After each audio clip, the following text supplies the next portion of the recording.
Before I give the intro, I want to give a quick content warning. This show has a brief mention of a scene from one of the games that is being discussed that involves sexual assault during war. Just a heads up in case that is something that you do not wish to hear. If that's something that you'd rather skip, I'll put the timestamp in the show notes so you can skip ahead and avoid that. Hello and welcome to the Reversing Climate Change podcast. My name is Ross Kenyon. I've been involved in carbon removal for the better part of a decade, and I'm the host of the show. A lot of people think that the best shows are the ones with the biggest names, and I don't think that's the case. As much as I love the shows where we've had major award winners and celebrities on the podcast, they're hard shows to do because people like that have a lot to lose. They have publicists who coach them. It's hard to get really authentic communications. Oftentimes they have a shtick. If they're people who are used to presenting frequently, you have to break them out of the spiel that they always give, because otherwise you get the same thing that everyone else does. And if you've listened to podcasts of famous people on multiple podcasts about a certain book or about a certain topic, you'll hear the same stories, you'll hear the same points made, and it's not good. Podcasting, insofar as it is an important type of media, is for authenticity and to have real conversations. And my favorite shows are the ones when I source someone that I know what they're doing is important. I've just been able to discern that what they're doing needs more attention than it's getting. And this is a case where that is happening. I love 11-Bit Studios. They're a Polish video game studio. They've made several of my favorite games, and we talk about them on today's show.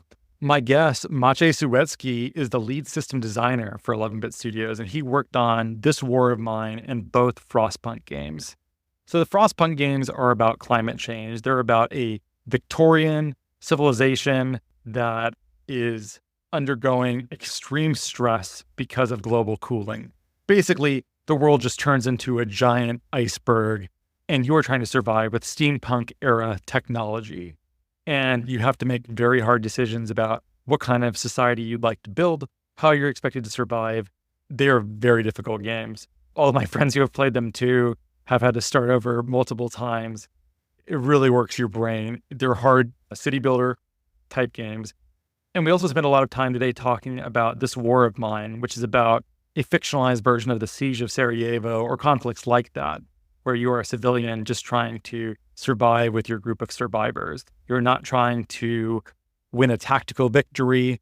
In a military sense, you are a civilian who is ultimately fairly weak, just trying to make sure you don't die, and also trying to avoid having to make any truly terrible ethical decisions, which I think is among the most important types of games that could be made. Many of the games that I love are ethical games that force you to think, to understand what it might be like to be put into some of these positions and ask you questions that make you think for years after you've played the game. 11-Bit Studios is a master craftsperson at these skills. They are, as far as I know, best in class. I don't think there's anyone else out there making games quite like them in this way. And I really respect them for it.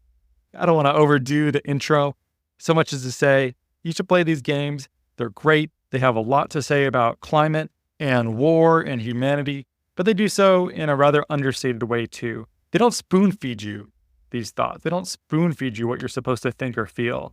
I think that's what makes them amazing media producers, is that they respect their audience enough to let you come to your own conclusion, to make hard decisions, and to think about them afterwards. So 11-Bit Studios is a group that I greatly respect and admire. I hope you feel the same way, and I hope you enjoy the show.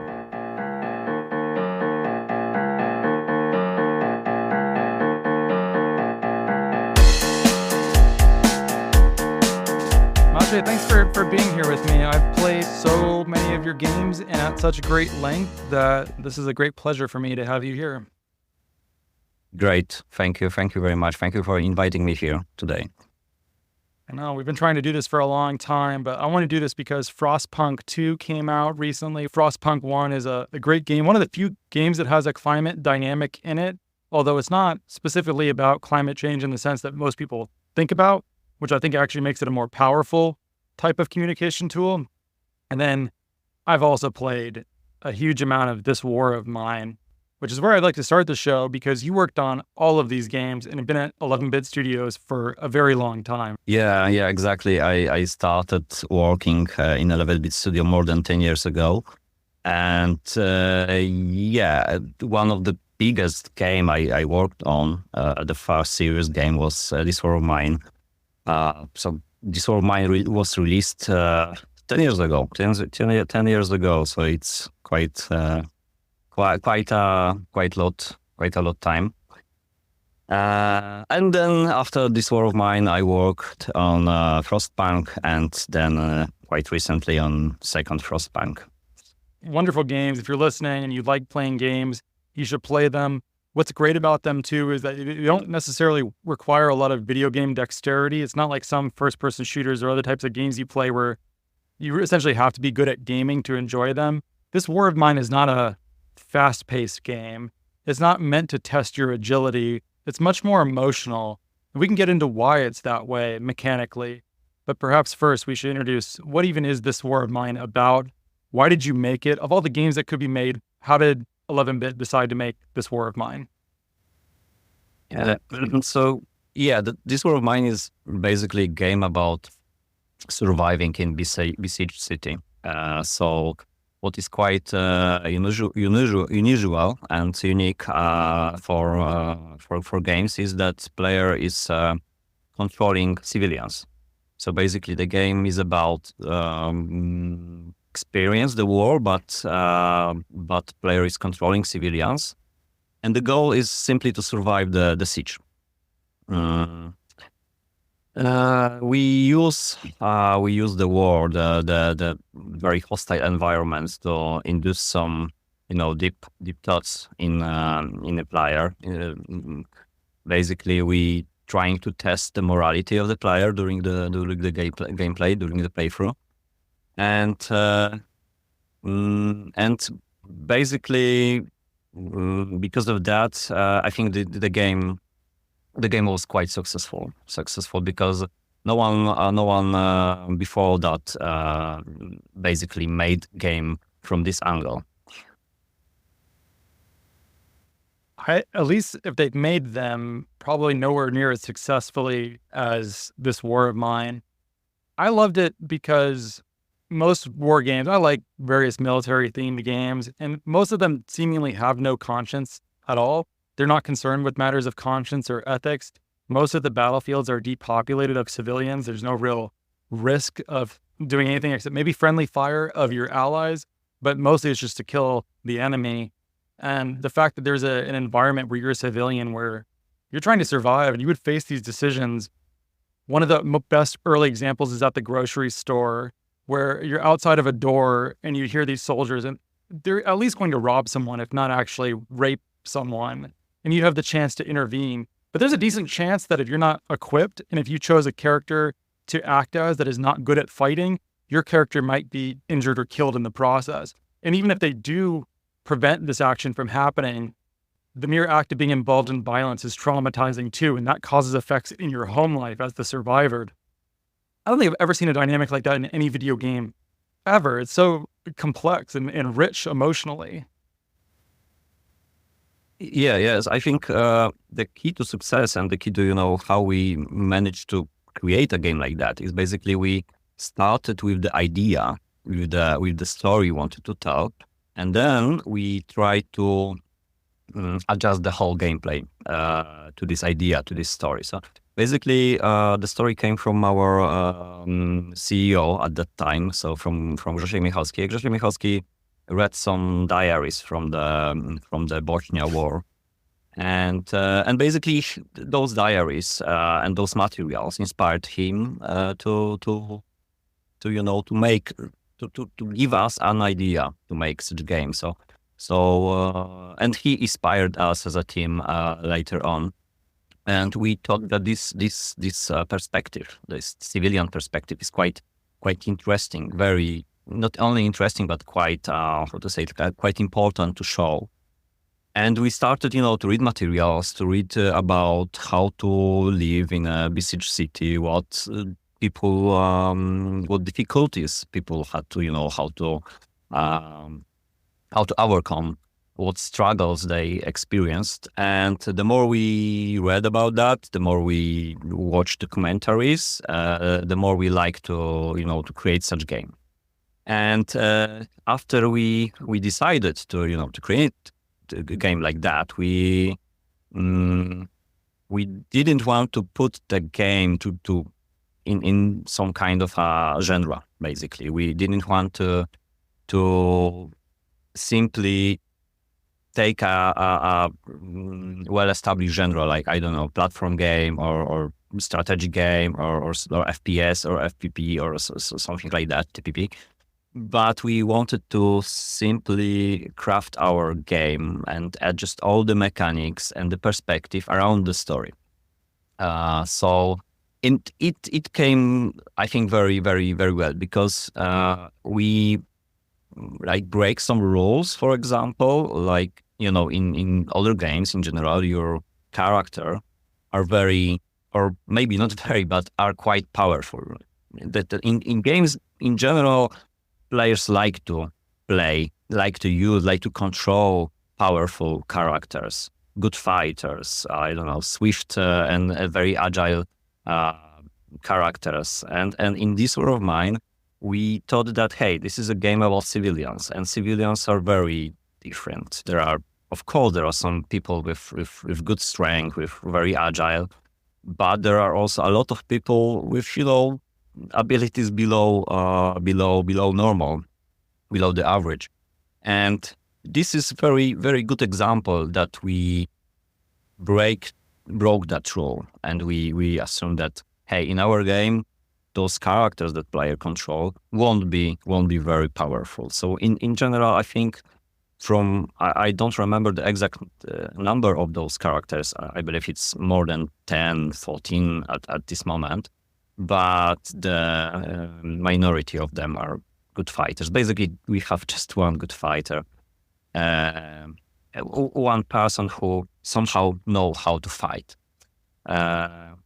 and any other design decision were also made with this principle in mind. So we tried to create a game around the story, basically. Not game with the story. It was a game crafted around the story. I know the character you're thinking of. He's a deserter, right? He was a soldier and decided no longer to be, and now he's just joined up in this house trying to survive. Yeah, a lot of the characters, maybe they're able to carry more goods away from the scavenging opportunities. Maybe they're good at playing music or good at cooking. But I think if there's a stat I read recently that was almost all men overestimate their ability to get into a fight and win. If you don't have training fighting, like, you are not going to be good at it if you're called upon to do it.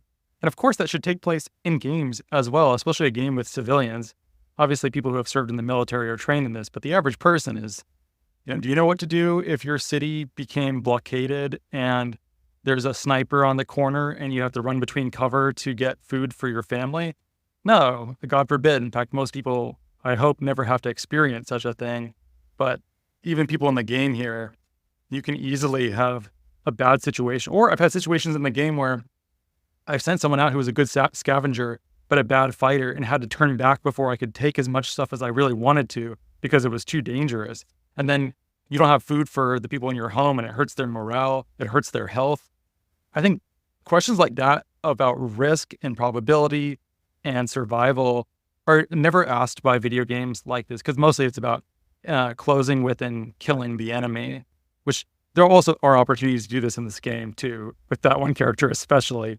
But as you say, it's the minority playing option. Yes. All those decisions that you mentioned, it's also quite cool, and because most of those decisions are not presented to the player as a simple question, do this or do that. Those decisions are quite organic. Basically, you as a player deciding do you want to scavenge further, or maybe it's a good idea to go back with less scavenged item. with less amount of scavenge item. And I think those decisions that player are making in his mind are maybe even more impactful than simple A or B presented on a screen. I think so. I've certainly made the wrong decision, and the way that it saves is pretty automatic. So if you do make the wrong call, it isn't as simple as reloading. Oftentimes you have to live with the consequences of your decisions, which is not always the case in video games unless you're on something like survivor mode or legendary mode or whatever elite status you choose for difficulty. But I like that because the game is about the cost of decisions and decisions under duress.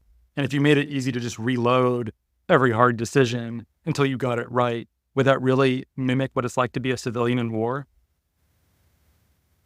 Yeah. So basically, I think this also was a good design decision in our game that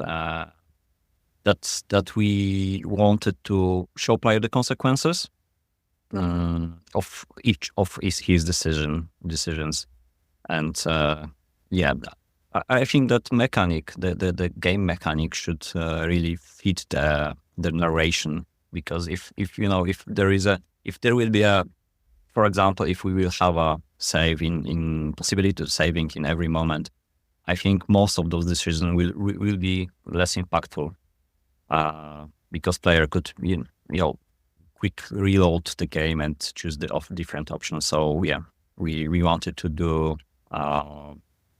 We wanted to fit the mechanic to the narration, basically. Has the game seen increased success after the Russian invasion of Ukraine? Is there increased interest in games that display civilian consequences of war? It's hard to tell for me, because basically the first war in Ukraine broke out during the development. So basically we were during the development in 2014 when the first phase of this war broke out.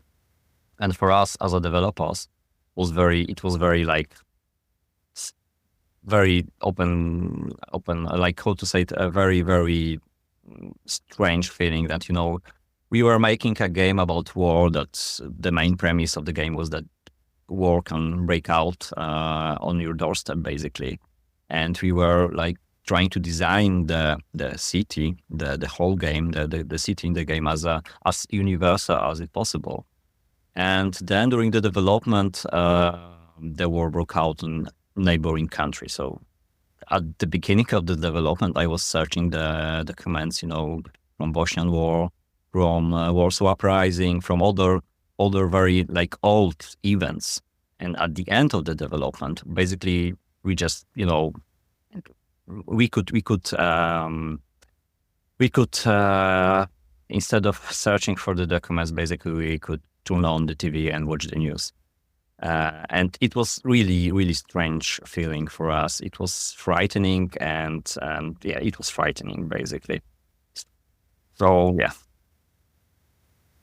Do you think there's an opportunity, same as Frostpunk, to update the mechanics and how you approach the subject area to make another This War of Mine? Please, please, please do it, because I would gladly play more scenarios, and even the original This War of Mine if they existed.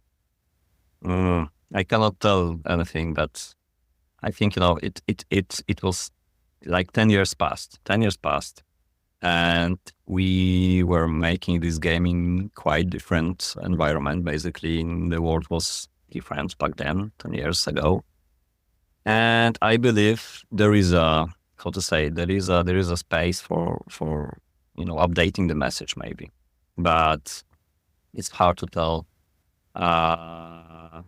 If we will be, updating the message, maybe someone else, some other companies could, make also quite similar story about the current events, the current struggles. There is a space for that, for sure. Well, I think so. I think the message is it's humane in the best sense. There seemingly is not a strong perspective taking on who is in the right in the war. Is this militia more just than the other? It's really not about right or wrong. It's just about what it's like to be caught in the middle. And therefore, I think it transcends any particular ethics in any particular war. It's just, what do you do when it's on your doorstep, as you said, and the ethics that it takes to keep a group alive. I guess in some sense, maybe you don't even need to update it because it can be easily applicable to essentially any modern war. It's just as cruel. It doesn't matter whether you agree with the invading army and think they're ultimately just or not. It probably still puts you in this very similar situation. Yeah, for sure. Like the this War of Mine story, or this War of Mine message, is quite universal. We want it to be quite universal, and sure it is. But what I mean is, there are so many different stories. I personally heard so many different stories war related since the release of this War of Mine. I believe there could be, the games as a medium could really tell some other different stories, inspired by quite recent events. Which I think games are probably the media type that is the weakest at storytelling of essentially all of the types. I think I expect very little from storytelling from most games. I expect it to be fun and story very secondary, or maybe even tertiary. I'm lucky if there is a good story at all in a lot of the games that I end up playing. But I think the kind of world building that you do in the Frostpunk games and this War of Mine are really strong. I'm trying to think of even other games that compete for world building. Bethesda Studios does some great world building games too. Like Fallout and Elder Scrolls are very powerful and very immersive. Or The Witcher, another great Polish series. You guys have water balloon fights with them too? You guys neighbors? Yeah, it's basically one city. Yeah, our companies are quite close to each other. I figured that was probably the case, yeah. But besides that, I can't think of too many games that prioritize storytelling and are nearly as successful and as immersive as that. Do you have any idea why don't game makers focus on story to the same degree as 11-bit and some of your peers? I think it's maybe because of companies like to use already established genres. So, and there is this term like ludonarrative dissonance when there is a some kind of game with a gameplay, and this gameplay doesn't really fit the story. Basically, like this, for example, there was a game, Spec Ops: The Line, quite cool game about also horrors of the war. And the story that the message behind this game was also quite interesting, but still during the gameplay, you as a soldier kills a lot of enemies, and basically because it was a FPS game. So in FPS game, first person shooter, it's basically the core mechanic, fighting enemies. And sometimes I believe it's hard to adjust the story to the gameplay because there are some genres, there are some gameplay schemes. So, and maybe this is hard to think outside the box. Maybe because of that, it's hard to adjust the story to the gameplay, because I believe that the game, if the game wants to tell some story, pass some message, the game also should have quite interesting gameplay mechanics, because without gameplay mechanics, the game won't be successful. It will be it will be hard to present the game to a wide audience. That's true. Although I can think of some games that have weaker mechanics to them and are heavily text driven that are great. Like Disco Elysium, I think is a game like that. Did you play that one? No, not yet. I heard, but I don't have time to play. But yeah. This is for sure a good example. Yeah, or another game, Papers, Please. Yeah. I really enjoyed too, where you're just a worker at the border, and there are ethical decisions to make. But there's some animation, but it's text-based decision making and living with the consequences of your actions. It's pretty weak on there's no fancy button mashing. There's no skills or dexterity. It's just ethical decisions and storytelling. But I think the fact that I can only think of a couple examples that are good at that maybe tells us everything that we need to know, that it is not typically a priority for the medium. Sad to say. Yeah, it's for sure it's hard, to make such a game like with the developers for sure they're brave that create.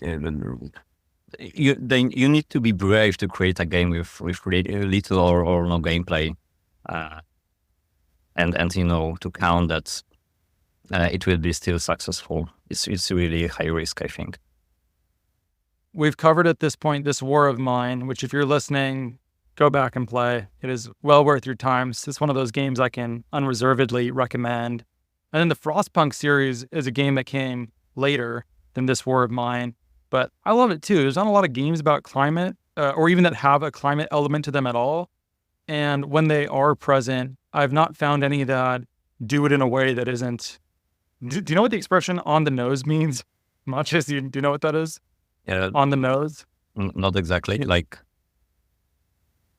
really in your face in a way that is not subtle or creative in any way. Okay. And I feel like climate games, the ones that I've played, have been very on the nose. They're really didactic. They're trying to make a teaching point about climate. And what I like about Frostpunk is it takes place in a world where climate change has occurred in some way, but it isn't the dominant part of the story. It basically helps people imagine what a world would be like to survive when it became extremely cold, or we entered a new glacial period, or something even worse than that. But how did that idea come about? Why make a game that sort of is steampunk, so it's turn of the century, but it's Frostpunk because it's in a freezing environment? It's a weird pitch. How did this even happen? Okay, so where to start? So basically, I will start with This War of Mine. Basically, we released the This War of Mine game, and This War of Mine was about a group of people. So we thought that, okay, so we show how the group of people could behave in extreme stress, in extreme stressful situation, in high pressure, and we thought that maybe, okay, so let's scale that concept up. So let's think about how the bigger group of people could react, could behave in hostile environment. And from this idea we came. From this idea we basically started to think about some kind of a city builder, some kind of a society builder. And when we started to designing such a game, because in 11-bit Studio basically we don't have a concept of pitch like at the beginning. So of course each game starts somehow and with some initial idea, but quite often we iterating even on the main idea. So This War of Mine starts as a little bit different game. Frostpunk also started as a little bit different game. So at the beginning, we just have a, idea of quite generic city builder with some kind of a pressure to show those behaviors of a group, of a society. But then we search for some ideas like what could be such pressures, what elements could pressure the whole society. Or somehow present a threat, and from this process we came up with idea of basically climate change, of putting a group of people, a society into quite new environment with changed weather, with changed climate, and we started to build on that idea, basically. Why steampunk? I believe, it's because it's cool for sure, but this Victorian era with steam, also quite nice, how to say it? It's quite cool contrast to the global cooling. because Steam is hot, of course, and the whole industrial was a period of also of great change, if in its societies. And this contrasts quite well with global cooling that we presented in our game. I think that aesthetically makes it fun. I'm thinking about what would it be like to create a game with global cooling in it that happened in 2024 when we had extremely advanced digital technology. There's, AI is coming online very quickly. I think if you had to choose between that time orientation of past or present, why go for something that has that nostalgia factor, that steampunk baked into it? In general, in our games, we are trying not to portray the present time. Basically, also in this War of Mine, we wanted to show the universal story, but we search for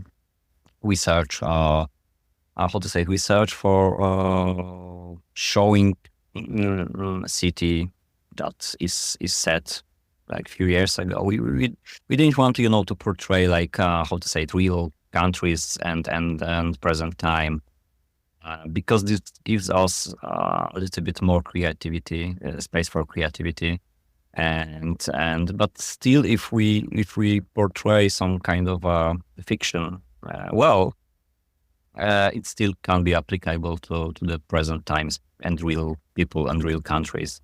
So for a creator, it's more comfortable to create fictional worlds, but with real life problems, with human nature is something that we can portray both in real, like in realistic games and in fictional games.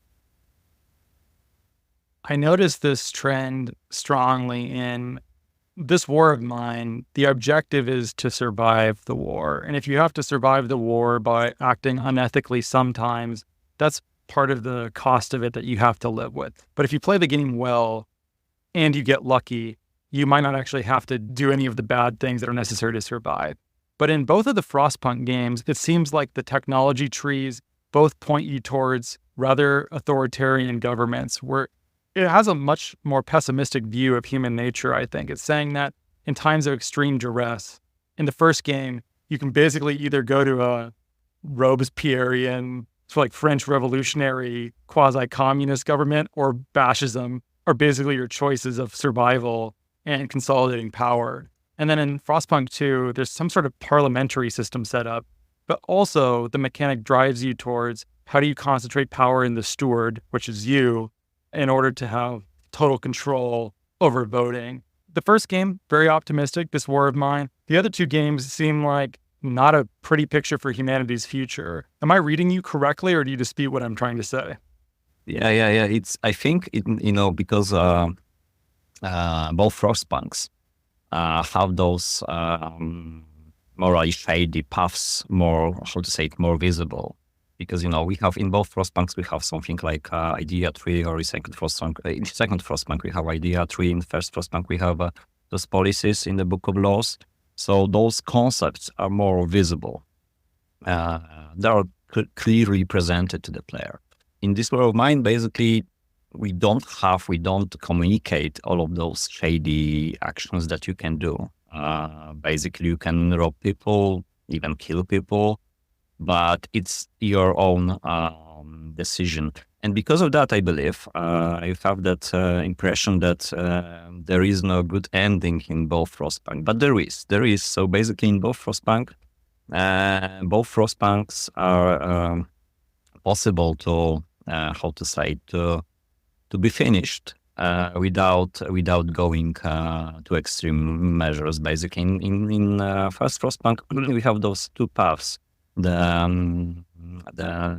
this religious path and fascist path. Let's say like that. It's a little bit more nuanced, but in general, those two paths are presented to the player. But still, the game could be finished without without using solutions from any of those paths. In the second Frostpunk, we have much more possibilities, much more paths. Basically, we have this one axis that defines you as a leader, as a dictator or a steward, and those two paths are possible to take. But also we have those 6 affinities that player could take, and those also could be helpful, of course, but they are quite morally shady. But we design our games, all of them, to be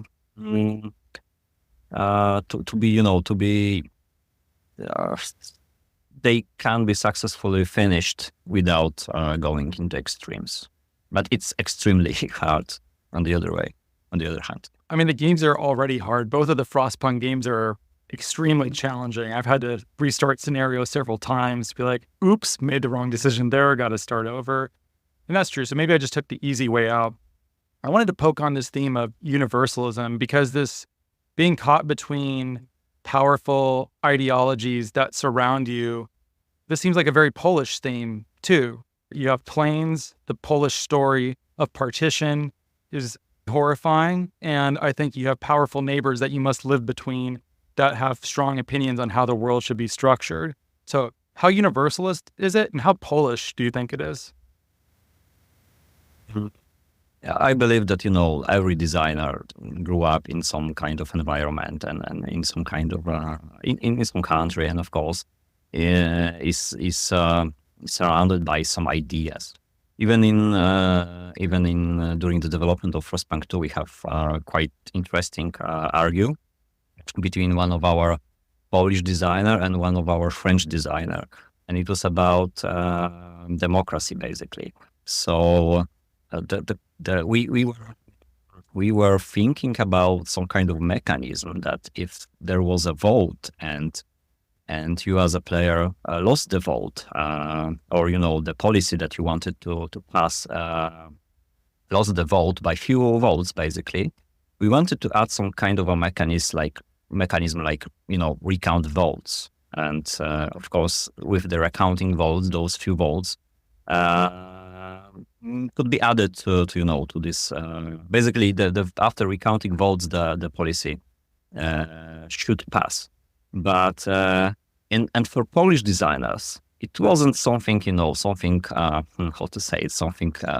It wasn't a big thing, but we were arguing with our French colleague that was very against that, and it was very interesting for us to see that we have different point of views. We grew up in different countries, and therefore we have our different opinions, and those opinions, those views are reflected in our game.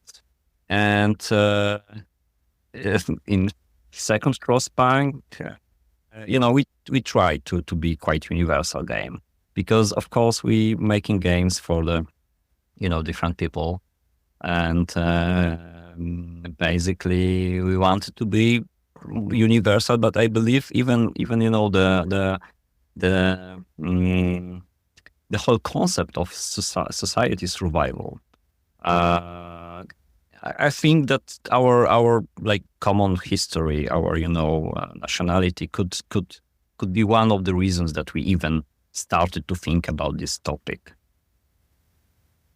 That's what I'm getting at here too, because when I think about Poland and the Polish-Lithuanian Commonwealth and the Sejm and the Liberum Veto, basically Polish democracy, early forerunner in democracies in the early modern period, but they had a policy where one delegate could veto essentially anything, which in some histories led directly to partitioning of Poland because it weakened the governing structure. It was a great idea for freedom, right? The idea that one person could block policy is a beautiful, liberty-oriented way of thinking about democracy, but it made it really hard to govern. So I can see why you would focus so much on democracy, because Poland has contributed so much to that thought, but also been victimized by perhaps too much democracy in some cases as well. Yeah. I think, even if we didn't think about that like directly, it's the Liberum Veto is something that all of us was taught in school, and for example, and we knew the consequences of this concept, and basically also this, I think this reflects in our game, where the democracy is a great tool for governing the city, for maintaining the city, but it's also very, how to say it, very unreliable tool. Like it's really hard to pass policies that are good for all people when there are different factions in the city, when different factions have different point of views, when each decision needs to be passed in the parliament. So I think Polish history is unfortunately a good example of that.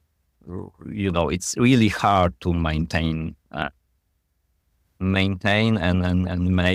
make effective democracy. I think that makes it a richer game that adds a lot of ability to tell a complex story.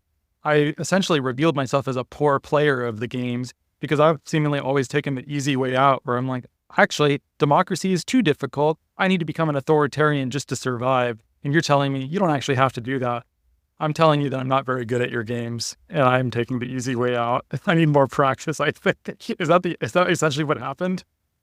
Yeah, it was designed that way. Basically, it's a cheap trick. It's a cheap trick, but most of our game is like, it's maybe not. It's a cheap trick. It's basically from the observation of reality, but quite often the morally shady decision, morally shady options, or simply morally bad solutions are the easiest one, right? And this is the concept of our game, that we quite often use that. But the other thing is, presented for the player. The one thing is presenting those morally bad decisions for the players, and the other thing is basically judging or not judging him after he take them, because I believe that the player should judge himself, and basically he should assess all of those decisions and the outcomes and the consequences by himself. Because even if you're playing Frostpunk 2 and you will become a dictator, it will be easier for you to manage the city. You might save more lives, basically, by passing the laws more smoothly. And at the end, it's really hard to tell what was the right, if it was a good or bad decision. So it's also very very satisfying to us, making our games, to ask those questions, not to give player any answer, but just to ask questions. I think that's why I connected so strongly with your way of thinking and making games, because it is so rare, and that's the kind of media that I like consuming in other formats as well. I like watching films or television that ask questions, and I often feel patronized when I watch a documentary and it tells me exactly what to think about a subject. I don't actually think you do that. I think you offer me new areas to think, but you're not presenting me with an easy answer that I can go spout off on social media about. Yeah, great. It was basically our aim that, just ask questions, not to give you an answer or show you the right way. It's also quite interesting that, we are making games worldwide, basically, like for very wide audience. And we are right now in the phase of gathering data, but we already see that different people from different countries, different continents, different cultures takes those decisions differently. Basically, there is a trend that Asian countries players from Asian countries are more likely to go into dictatorship, while the America or Europe is less likely to to go in that direction, which is also quite interesting. But I don't know if we should, judge and somehow trying to assess which way is good or which way is bad, because it's totally how to say it. It's our point of view might be simply different than point of view of people from different cultures. That's a good point as well. I also like that even if you do value democracy and you do value it while playing the game, trying to be an ethical ruler has costs to it, and you have to judge those costs and trade them off against other goods that you want to achieve is not something that people have a lot of practice with. Yeah, of course. And games are a great medium to ask those questions, basically. Because when you read a book or watch a film, watch a movie, you just see or you just read about, some decisions of other people. And when playing a game, you can test yourself. Even if it's just a game, it's just a game. The stake is really low, basically. You have saves and you can simply load the game from there or start the game from the beginning. So the stake is really, really low comparing to, real life situation. But still, you can take a decision by yourself. And this is quite unique in this medium, I believe. And it's really unique. And I believe games should, should lean of that. Basically, should use that advantage over other media to when they wanted to tell some stories, pass some messages. I'm just really glad that games are quite new medium, and the games with each year are tackling more serious issues or topics, and I hope that this will be quite normal, and we will have more and more serious and interesting games because it's a great medium, to experience. Well, thanks so much for being here. I'm glad we were able to make this happen. I'm a big fan, as you know, and look forward always to your future creative work. Thank you for being here. Great. Thank you very much.